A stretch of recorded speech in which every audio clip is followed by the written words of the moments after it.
All right, we'll get started. Good morning. Thank you for joining us today for an update on the Michigan Transparency Network, or MiTN.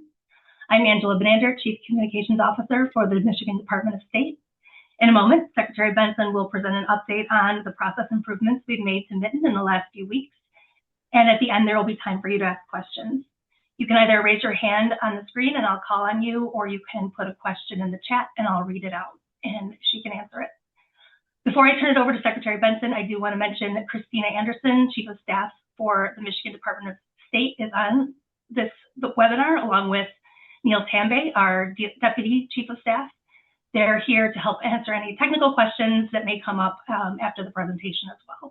So you may hear me call on them or the Secretary refer to them.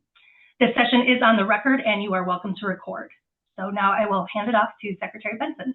Secretary? Thank you, Angela, and thank you all for joining us this morning. And thank you for the opportunity to provide all of you with an update on our progress with the Michigan Transparency Network, or MiTN. Since day one of my administration, I have set out to make government work for the people of Michigan. That has meant tackling big, complicated systems that the state needed to move into the modern era. And I want to be clear, in order to do big things in this state, we have to be focused not just on the immediate problems of today, but how things will look over the long term. And when I came into office, there was not a way for Michiganders to register to vote online. And so one of the things that we did, and I want to set this table to show the transformative things we've done over the last few years. In the first year of my first term, we took on the challenges of registering to vote in the state. We launched the state's first ever online voter registration system through the Michigan Voter Information Center. That system now processes tens of thousands of voter registration updates every year, helping us increase the accuracy of our voter rolls in a more efficient and secure way than ever before. But in addition to that, we did another thing. My administration also overhauled our entire DMV data system, modernizing it so that Michigan residents could get things done to either quickly do business with us online or easily schedule a visit ahead of time if they needed to come into a branch. That system that we now have in place, CARS, helped us ultimately slash wait times at branches across our state. And now we see 90% of our customers at in-person appointments at our branch offices within 20 minutes of their appointment time. But still, I wanted to do more. So when Michigan voters overwhelmingly amended our Constitution in 2022, expanding voting options and increasing access to election security, we launched the Early Voting e-Pollbook platform. We developed that software with feedback from clerks across the state, and in doing so, built a system that made early voting a secure, smooth, convenient experience for the 1.2 million eligible Michiganders who used it in 2024. And at any given time, the Michigan Department of State is doing stuff like this. It has a dozen or more technology projects open and in progress based on my goal of modernizing how we run our business and modernizing the work happening in the background. So a lot of that is going smoothly and with little fanfare. For example, just days ago on June 16th, we enacted another major upgrade to our CARS system, one that's going to make that system operate even more efficiently, including making training easier for our branch staff, improving the security of our branch transactions, and integrating our call center functions. I share all this and wanted to start with this because I really want to emphasize that what we do and what our team does exceptionally well is successfully overhaul large systems, and in doing so, make government work better for the people in our state.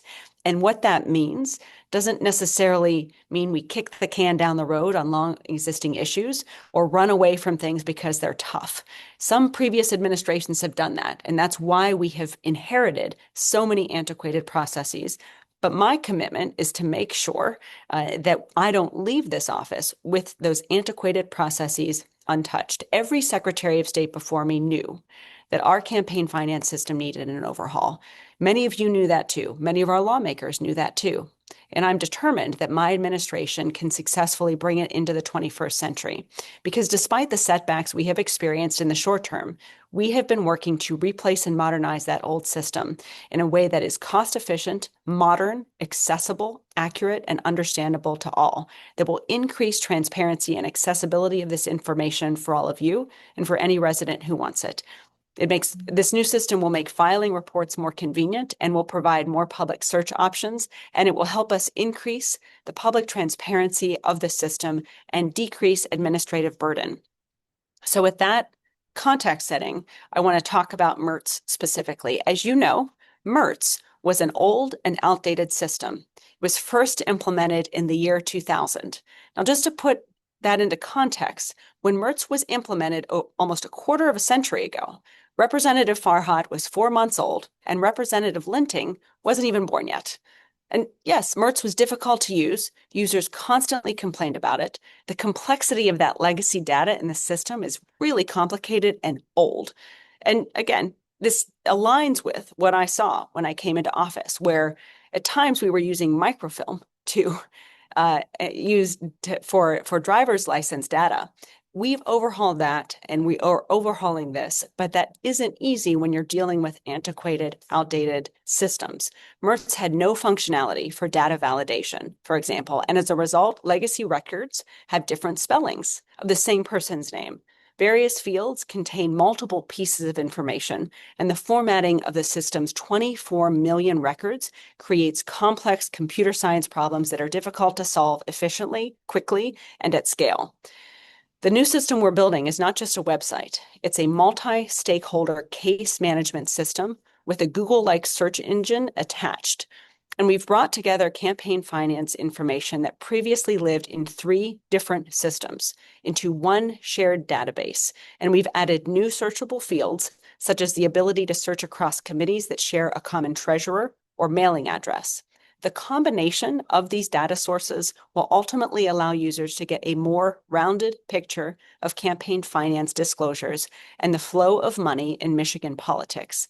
But it does mean we're taking on a complex project.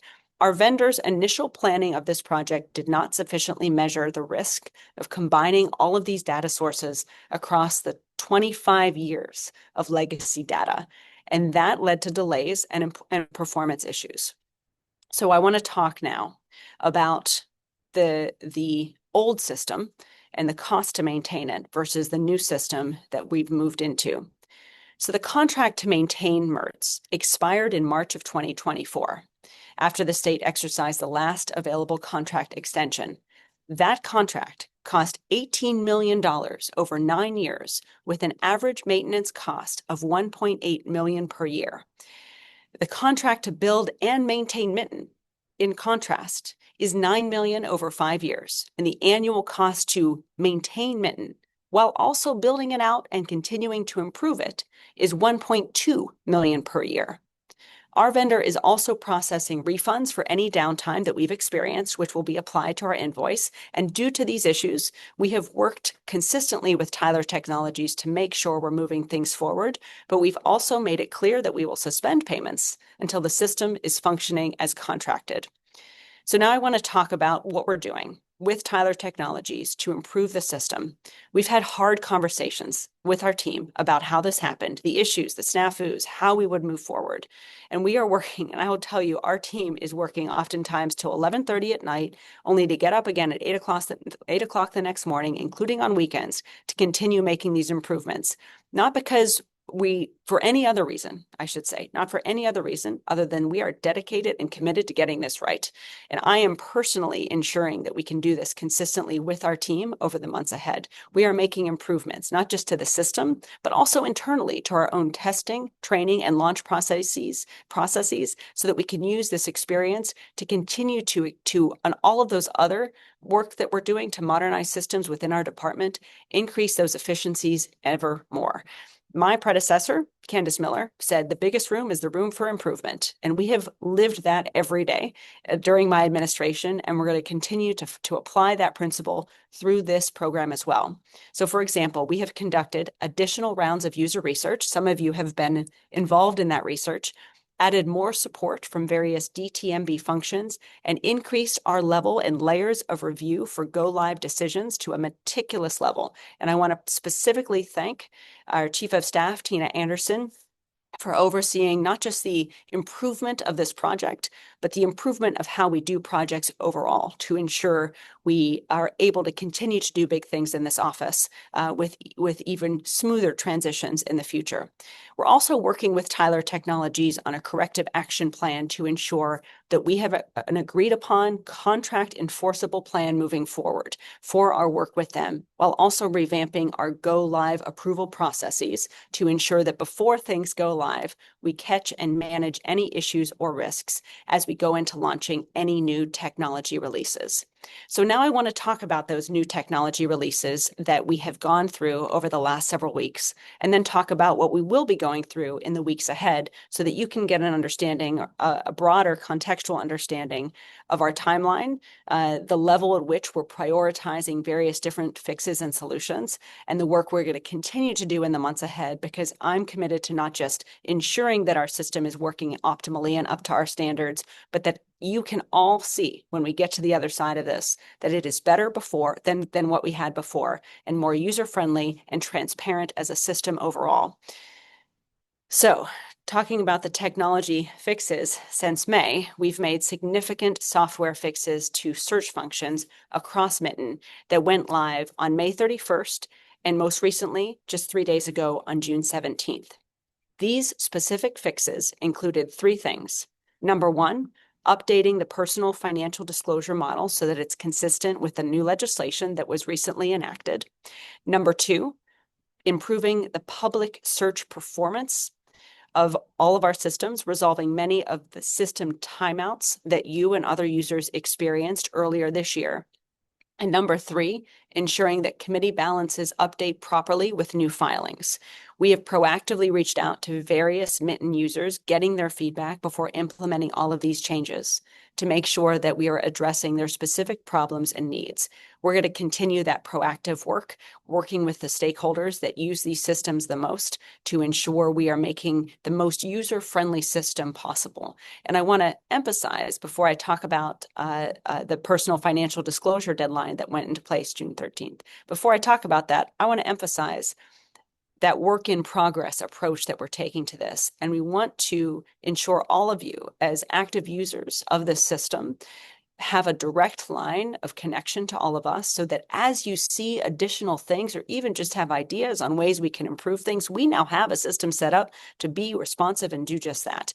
So I'll talk more about that, not just today, but in the weeks ahead. But I want you to know that we don't see this as a static thing at any point throughout my administration. We are going to consistently work to continuously improve this system, just as we've worked to consistently and continuously improve all those systems we've overhauled in the past. So with the personal financial disclosure piece, that we just had the deadline, June 13th, the updated deadline. And I'm really happy to report that the personal financial disclosure deadline did go smoothly overall. I was able to submit my filing back in May without issue in about 10 minutes. And overall, we received 47 financial disclosures via the MiTN portal and 112 through emailed PDFs. And for this deadline, we also significantly increased our technical support for filers, and that includes training videos that were available on our website any day, anytime, any night, after-hours phone support from our staff at the Bureau of Elections, and increased email communications with filers so that they were fully aware not just of the deadlines and not just of the legal requirements and their their options under the law, but also that they knew consistently that we were there to help with navigate any challenges with the system. Because apart from the newness of the system, for the vast majority of our lawmakers and others who are complying with the system, we get it. It's a new thing that they have to do. And with that is going to come a lot of consternation. And in regards to that, we're able to work with them directly to resolve a handful of issues one-on-one, if needed, with any filer so that they can have everything they need to file by the deadline. And I'm really proud that the system went so smoothly and worked so well for all of those filers. Now I want to walk you through the improvements we have planned for our July 12th release. First, we will implement a campaign finance filing summary report, a useful tool for filers, journalists, and members of the public. For filings created in MiTN in July, users will be able to click on public search results and see details of an individual filing. This will include a summary page and filing schedules for each. We're also implementing a number of improvements for filers. In the advance of the upcoming campaign finance deadlines for many of these filers, we felt this was particularly critical to do in this moment. These include the ability to pay committee and lobby fees by credit card and improvements to the lobby registration process. And finally, the July release is going to include improvements to the public search function that I know many of you will and have continued to rely on for the data in the reports and the articles that you are writing and the work that you're doing. Users will be able to, after the July release, which again will happen on July 12th, that release will enable users to search cumulative contributions using the campaign finance search function, and it will be easier for users to scroll through public search results and download data into spreadsheets. In this July 12th release, we will also launch a campaign filing summary report, one of the most requested features from all of you and other media stakeholders. This report will allow search users to click on an individual filing search result and see all of the details for that filing, similar to the filing view that you were accustomed to in the MIRT system. This summary for campaign finance reports filed in MiTN will be available in July.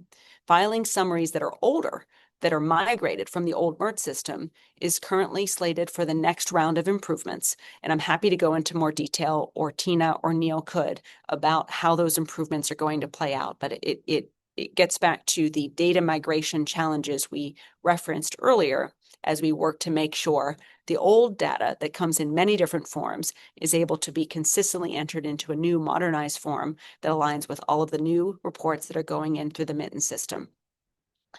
So the last thing I want to say is our vision for the future, which is to make sure this system is better than MIRT's and better than it was before in every metric possible. And at the end of the day, I want to build a campaign finance search engine that will not only be easier for every one of you to use, but easier for the public to use and understand. MIRT's was not that, and we are building that now. Our goal and our vision for the future is a smooth disclosure experience for filers and all of you, and a transparent tool for the public to use.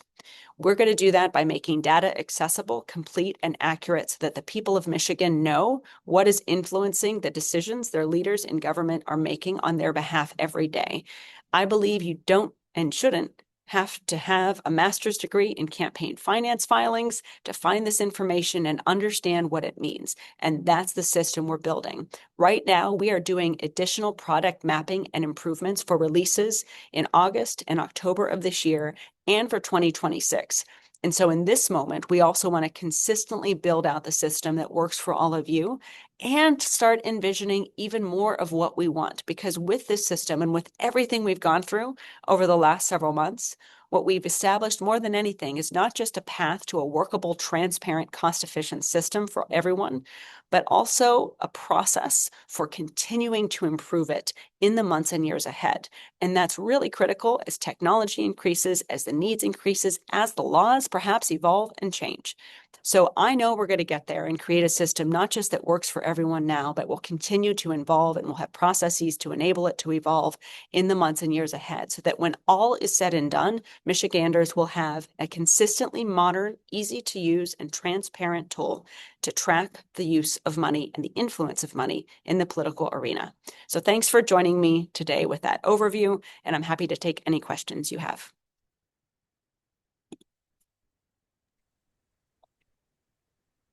As a reminder, just raise your hand virtually and we can call on you, or if you want to place questions in the chat, I can read those out loud.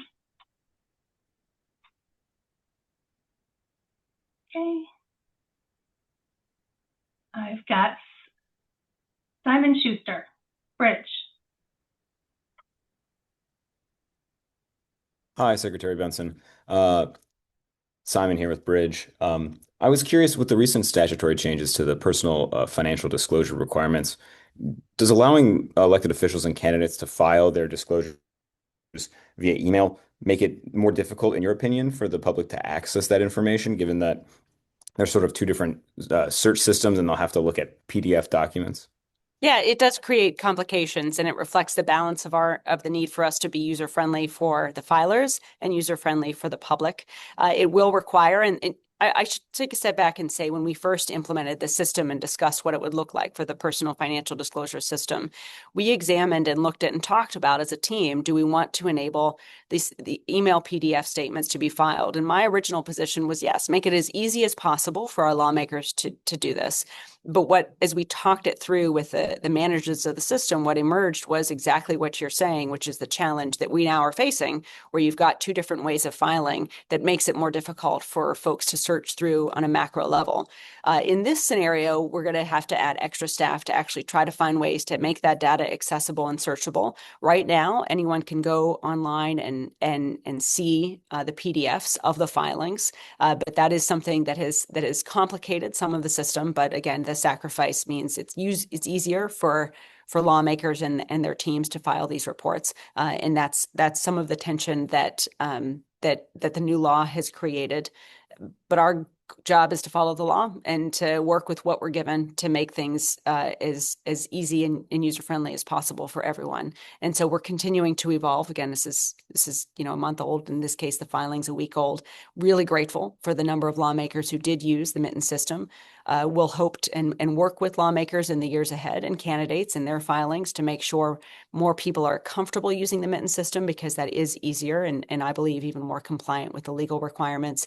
And that said, we're as we build this out, navigating through all of those pieces, and one of the reasons why it's important for us to consistently make improvements is to be able to evolve with the user's understanding of the system as well, so that we can align both the users on the filing end and the users on the public end to increase efficiencies overall. Thank you.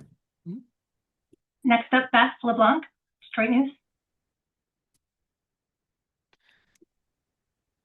Hey, Secretary, thanks for taking these questions. In your own disclosure, you gave a lot of detailed information about the different data that was required to be filed. A lot of lawmakers did not give detailed information in their disclosures. Do you think there needs to be like additional legislation requiring that, or do you think the current legislation requires more detailed reporting? We've worked to ensure that the filing system aligns with the law and the recent changes to the law and the disclosure requirements that the lawmakers passed. I come at this personally recognizing that it was the people of Michigan who enacted a constitutional amendment requiring and calling for the disclosure of personal finances for everyone who is involved in leading this state. So I personally look to that as to where I, as a state office holder, want to comply with. Other lawmakers can make their own decisions about the need to be transparent as leaders in this state. And I have simply tried to demonstrate through my filing that I completed in 11 minutes that it is possible to be fully transparent with the people we serve, and consistently building out more requirements or incentivizing options for all types of transparency in our state, including but not limited to personal financial disclosure, is an ongoing goal of mine and will continue to be in the months ahead. Okay. Next, I see Peter with Traverse City Record Eagle. Hi, Peter. Hi there. Hello again from Traverse City. It was so great to interview on Monday. Thank you for your Yes, time. good to see you. Thank you for your time as well. We got a bit of rain after you left. So I like to ask questions from the street level, and that is what an average reader might ask. Who does this system pertain to? Who in state government has to go through and use the system? And then secondly, is this something that you think would be useful at the local and county level? Yeah, one of the things that's not lost on me as we've gone through both this extraordinary granular level of work to improve the system over the last several months is how great it would be if every county also had a similarly accessible system. So I will I will say that is in my sights to explore how we can work with local offices that have several different challenges in and of themselves to get them up to par as well, so that no matter whether you're looking at the county or local level or at the state level, you as a member of the public can have easily accessible access to information about the flow of money to influence political officials and lawmakers and policymakers at every level. So yes, and I would add to that the more we have others asking for that at the local level, the more it enables us to push for that and push for that consistency and clarity. But certainly a direction that I would like to see us as a state go in. Secondly, in terms of who's using this system, we have multiple different constituencies and audiences, and that, as I was mentioning before with the personal financial disclosure portal, it's one of the complications that this work entails. So totally, manageable, but it does mean we are speaking to many different users as we work out these issues. And one of the things that we didn't do, that our team didn't do coming into this, that we are now doing, is making sure we are working in the build out stages with stakeholders, from users to filers. So we're talking about candidates, we're talking about office holders, we're talking about lobbyists. We also have reporting for casinos. We also have, of course, reporting for PACs and political committees and party committees. So there are multiple different deadlines, needs, users, and systems. And one of the things we are working to do with MiTN, and that we will do with MiTN, is create one portal for all of those things. That is not easy. And that is why, again, you're seeing some of these challenges that we've experienced along the way. These challenges were in many ways inevitable, and as a result reflective of not just the antiquated data systems that I was referencing before, not just our need to unify all these different systems, but also our need to work with all these different constituencies who use these systems in different ways and make sure that the user experience for all of those filers is consistent across the board. And then we do that consistently, looking at the other side of the users, which is the public, the media, others who want to have access to this information, and making sure it's consistently accessible to all of you and to the public as well. So lots of audiences, lots of stakeholders, lots of users, lots of needs, and lots of data. So all of that is why this is not an easy task, but I'm never one to shy away from big tasks, because I believe strongly in the transparency of these systems and want to ensure this is a user-friendly system for all. And that is the work that you are seeing happen and evolve within our department in real time. Great. We hope to see you at Cherry Festival, by the way. I will be there July 5th. I'll see you there. Any other questions?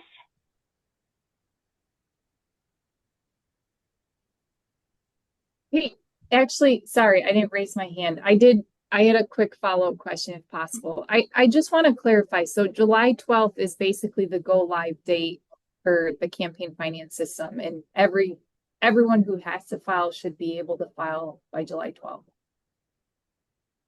For the July 20th deadline, yes. Okay.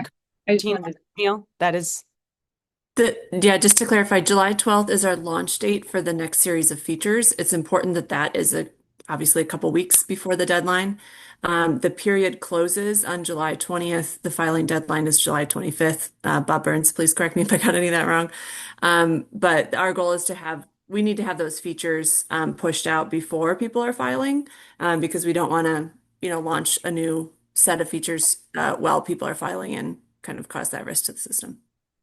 Yeah, just to clarify, that July 12th launch is about restoring also the ability to search cumulative totals in our campaign finance contribution search, which we know is really important, and the performance issues that many of us, including myself, have been experiencing, will be worked through for that piece, enough to restore the ability to use that search system in advance of the filing deadline, which is critical that we meet, not just for all the users, but also for all those who will be looking at those filings. Neil, is there anything else you wanted to add there too, as you look at a granular level? Absolutely. I completely agree with what you both said. Yeah.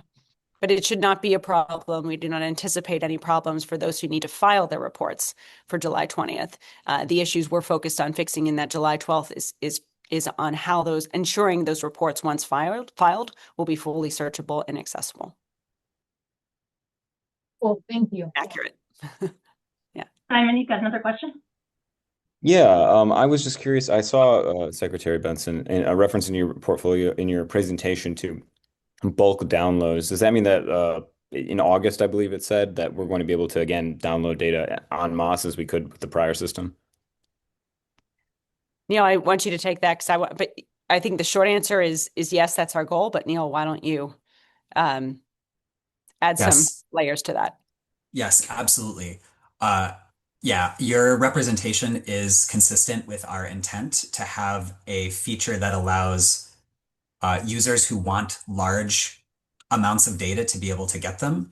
It'll be similar to MIRTS. It may not be exactly the same as how the similar functionality worked in MIRTS, but the the feature that you mentioned that we're slating for August is meant to serve the same need. And of course, as we release it, especially for those users that have that need that we know about and that we can foresee, we'll communicate what that is so that when it is released, we can support those folks who may need an overview of how to use it.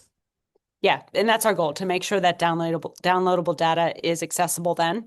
And then secondly, to have a support system in place to either help you get that data if you can't on your own, or if we hit any walls due to the data migration that is ongoing, that we're able to, on the back end, download that for you and get you the file. So basically, at the end of the day, you will be able to get that data. The way in which you get it may evolve, but our goal is to make sure that you yourself can go in and get that data and download it in August. Does that make sense? Yeah, thank you. Okay. Mm-hmm. Anyone else before we break? Thank you all for being here on a Friday. I hope you all have a wonderful weekend wherever you may find yourself in this summer of in this Michigan summer.